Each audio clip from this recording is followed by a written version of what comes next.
Hello दोस्तों, आपका स्वागत है कनक न्यूज़ चैनल में। आइए जानते हैं आज की बड़ी 10 नई खबर।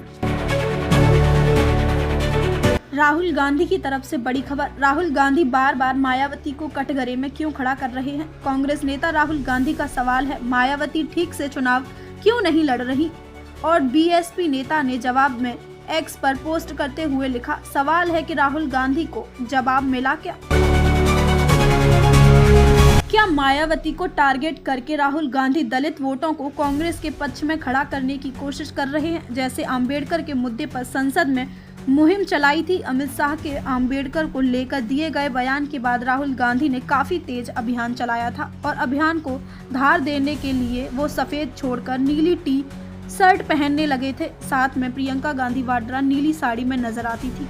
मायावती का राहुल गांधी पर तीखा पलटवार। कांग्रेस ने दिल्ली चुनाव में बीजेपी की बी टीम बनकर लड़ा चुनाव। राहुल गांधी ने कहा था कि अगर मायावती ने कांग्रेस के साथ मिलकर लोकसभा चुनाव 2024 लड़ा होता तो भाजपा को सत्ता में आने का कोई मौका नहीं मिलता।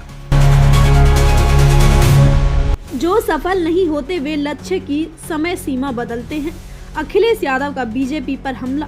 अखिलेश यादव ने कहा कि 2021 में भाजपाइयों ने कहा था कि 2024 तक उत्तर प्रदेश की अर्थव्यवस्था $1 ट्रिलियन की जाएगी और अब 2025 में कह रहे हैं कि 2029 में उत्तर प्रदेश की अर्थव्यवस्था $1 ट्रिलियन हो जाएगी। जनता को न इनके बीते कल के वादे पर विश्वास था, न आने वाले कल के दावे पर भरोसा है। झूठ भाजपा का पर्याय बन गया है। पूर्व आरबीआई गवर्नर शक्तिकांत दास को बड़ी जिम्मेदारी। पीएम मोदी के प्रिंसिपल सेक्रेटरी नियुक्त किए गए। भारतीय रिजर्व बैंक के पूर्व गवर्नर शक्तिकांत दास को अब प्रधानमंत्री मोदी का प्रिंसिपल सेक्रेटरी 2 नियुक्त किया गया है। उनका कार्यकाल प्रधानमंत्री मोदी के कार्यकाल के साथ समाप्त होगा। शक्तिकांत दास प्रिंसिपल सेक्रेटरी 1 पीके मिश्रा के साथ मिलकर काम करेंगे। सोना एक सप्ताह में 1700 रुपए महंगा। 10 बड़े शहरों में अब इनकी इतनी है कीमत। आइए जानते हैं। मुंबई, चेन्नई और कोलकाता में 22 कैरेट सोने की कीमत 80,450 रुपए प्रति 10 ग्राम पर है, जबकि 24 कैरेट सोने की कीमत 87,770 रुपए प्रति 10 ग्राम पर है। अहमदाबाद और भोपाल में 22 कैरेट सोने की रिटेल कीमत 80,500 रुपए प्रति 10 ग्राम पर चल रही है।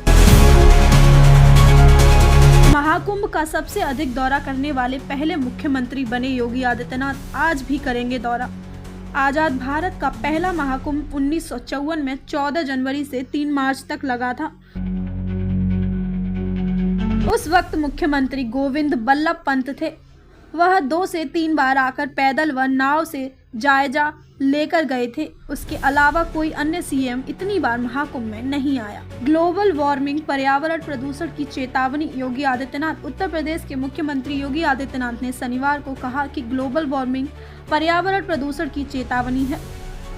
शनिवार को योगी आदित्यनाथ 2,850 करोड़ रुपए की लागत से विकसित हो रहे कुंभी लखीमपुर में भारत ने पहले बायो पॉलीमर प्लांट का शिलान्यास करने के बाद आयोजित समारोह को संबोधित कर रहे थे। दिल्ली जीत के बाद क्या बिहार में भी विजय गाथा लिखेगी बीजेपी? आइए जानते हैं। दिल्ली की जीत के बाद बीजेपी ने अश्वमेध का घोड़ा बिहार की तरफ दौड़ा दिया है। दिल्ली के रामलीला मैदान में अपने सहयोगियों के साथ शक्ति प्रदर्शन करने के बाद बीजेपी बिहार विजय की गाथा लिखने में जुट गई है। सवाल है कि क्या बीजेपी दिल्ली में शानदार जीत का परचम बिहार में भी लहराएगी? एमपी के दौरे पर पीएम मोदी पहली बार जाएंगे Bageshwar Dham.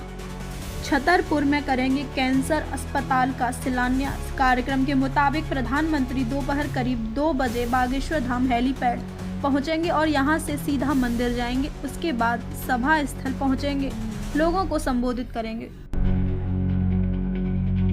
Please subscribe my channel. Bye bye.